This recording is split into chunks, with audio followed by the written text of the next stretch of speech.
Hi everyone, my name is Dhruv, and it's a big honor for me to be here. And so, my name is Dhruv, as I said, and I was born in Haryana. I'm from Narwana, and my schooling till 10th was from there. And after completing my 10th, I came to Delhi, um, and then completed my 11th and 12th from here. So basically, I'm in Delhi for past 1 decade, I would say. Then I did my engineering from NSIT. I'm basically like most of us. I'm also an engineer. So after completing my engineering, uh, I didn't have I didn't have any. I would say I wasn't very motivated towards doing IAS initially, but when I looked at the syllabus, I thought I should go for it, and my parents were also very motivating towards that. So finally, I decided I left whatever job offers I had. So I left it, and then I came here and started my preparation. So first attempt was like I didn't know anything basically. So first attempt went just like that. I cleared prelims, but I couldn't clear mains. And then in 2016, fortunately, I came to know about ForumIAS, and there I met Ayush sir and Asif sir. So there I got my first mantra about how to write answers, and they came up with very basic strategy about how to write introduction. That you have to take the definition approach, and it's as simple as that, and it worked brilliantly for me. And because of that, I was able to clear 2016 mains, but still I fell short of some 20-25 marks to make it to the finalist. So basically I knew the mantra then, but I have to work upon it. I have to work upon my mistakes. And yes, failure at that point of time in 2016 was actually very heartbreaking for me, and it took me some time to get over from it, and I could not even appear for the 2017 attempt because of that. And that was a mistake, I would say. I don't want any of you to get demotivated because you're failing. Just keep going, keep working hard, and you will get through it.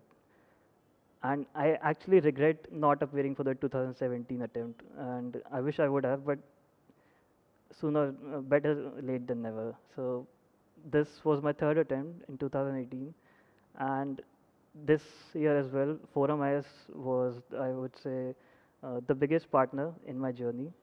And this year, I joined ForumIAS for the test series. They were as brilliant as they would come. So I think that really worked for me. Um, so I think that these are things that I worked upon mainly for my journal studies preparation. For geography as well, I joined the test series here at ForumIAS itself.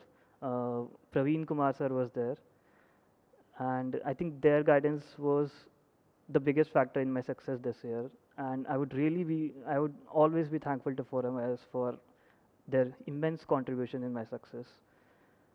As far as the strategy is concerned, if I have to say in very few lines, I would say stick to less sources, but come up with very good content and practice.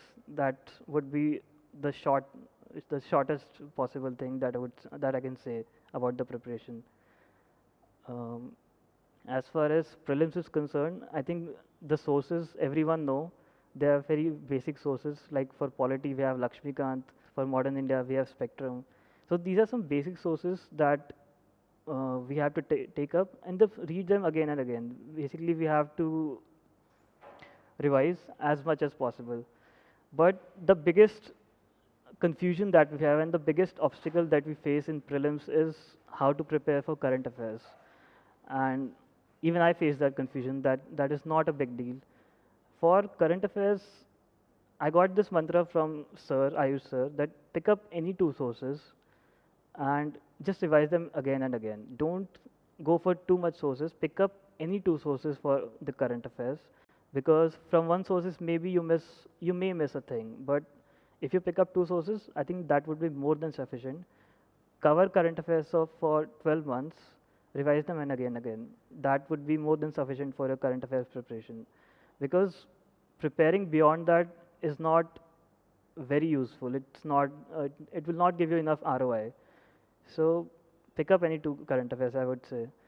And one of my sources has always been ForumIAS monthly factly. I think they prepare it really well. They give you all the current affairs that is going on, and the from the information about the topic from which that has come basically. So that becomes really helpful. So that has been my basic strategy for prelims. I One more thing which that is part of basically my strategy was I kept last 90 days completely for prelims preparation, and before that I focused only on mains preparation, because mains and prelims are different but still they are quite interlinked. So last 90 days were completely for prelims preparation, and yeah, that has been the strategy for prelims. And it's okay if you don't clear prelims first time or second time, because I've seen people who have not cleared prelims twice or thrice, but they go the whole way in the next attempt. So that's okay if you are not able to clear the exam for the prelims for the first time or second time. As far as mains is concerned, we all know that it is considered to be the most difficult and the most crucial step as far as clearing exam is concerned. For mains, I would say, as I said, first you have to read the basic books, very basic books, and you have to remember all the basic facts which are given. For example, for paper 2, you should know some of the basic articles because you have to use them in questions. It's not that they are useful only for prelims; they will be useful also for the mains as well. And so yeah, go through the basic books first, and answer writing is without a doubt the most important part. Uh, I would say you should write answers almost every day, at least 5 days a week. Answer writing is without a doubt a must for everyone. Uh, Initially, you can take up any online source. They provide, for example, ForumIAS site itself. It provides you daily questions, 3 4 questions. Pick up them, give them 40 45 minutes, write them, see what you have. Make a group of 3 and 4 people and check each other's answers. See what other people's are doing good. See what other people's are doing bad, wrongly. You learn from them. You will learn from their good things. You will learn from their negative things, and that really helped me a lot. That I had a group of 4 people, and those 4 people really helped me a lot in excelling in answer writing. So do that. Don't shy away from talking to other people. There's no harm in it. And so yeah, these are some of the basic things for mains preparation. And for as far as answer writing is concerned, some basic format everyone knows, like introduction is there, content is there, and then conclusion. One of the biggest thing which I did this year, because of which I am able to clear with good rank, is that I added a lot of diagrams, a lot of facts, a lot of examples in my answers. The other thing which is really important is you should address the question. It doesn't matter if you write 7 points, if you write 8 points, the number of points will not matter at all if you are not able to hit on the nail of the question. That is the most important part. If you are writing what question, if you write as per the demand of the question, and if you write just 4 points, that would be more than sufficient, and you'll definitely get 60 70% marks in that. So do that. Uh, that is another thing which is really important for mains. And of course, then there is optional. As far as optional is concerned, I think clearing the basics is very important. My optional was geography, which has been a relatively difficult optional in recent years. So I can talk about optional later, but I think right now talking about general studies is more important. Um, the other subject has been essay. For essay, I would say practice is the most important part. What I learned from Forum IS has been that for essay, so there are 3 parts in essay: introduction, body, and conclusion, just like in GS answers. I wasn't very strong in essay, but what my strategy was in introduction and conclusion, I will not write anything objective. My approach would be to write with heart, so that I can reach out to the heart of the whoever is reading my. Uh, if I can make him laugh, if I can make him a bit emotional, that will give you really good marks in essay. And in introduction and conclusion, you have that space to make the reader emotional, and you can write subjective things. You don't have to be really objective in introduction and conclusion part of essay. Objectivity will be required in the body part. There you have to come up with a bit of creativity, and not in terms of creativity in terms of language. Yet, like, you don't have to be very flowery language.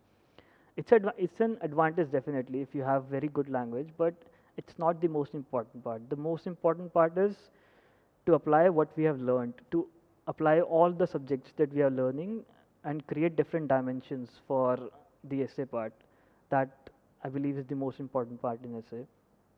And read each other's essay. I think that will provide you really good idea how to write an essay. Because if I have to tell you my one story, I read a lot of others people essay, toppers essay, and I picked up introduction and conclusion from them, and I literally copied those intros in my essays. In fact, I was able to use one of the introductions of one of the toppers. I will not name him. I was able to use one of the introduction in one of my essays this year, and I think that really worked for me. So there's no harm in cramming introduction and conclusion. You can pick up good intros and you can use them in your essays. And rest, for paper one, geography was my optional, so I didn't need to study for geography. History, again, I stuck to the basic books and focus on answer writing. Spectrum was very good book for modern India. And rest of the history, I think NCRTs were more than sufficient. And for paper two, again, read the basic book Lakshmikant, and most of the rest of the paper two is current affair based. I think more than sufficient for anything for paper two as well as for paper three. Paper three and paper two, I think he covered as extensively as he can and as extensively as possible. I didn't need to go beyond anything for paper two and paper three. For paper four, I think you can buy any basic book, but just prepare for it. I think pick up the basic words that are there, think about it, think about the definition. You should have the definition of all the basic words like integrity, what is loyalty, uh, what is, there are so many words in ethics. What is ethics, what is leadership, what is emotional intelligence. You should have a prepared definitions for all this. Think about the life situations where you have used them. Pick up any one situation where you have used some of these values. I used to play football, so I had one story based on my football. So whatever value they asked, I was able to manipulate that story for my answers. That was my strategy. For case studies as well, my strategy was to apply the stakeholder approach.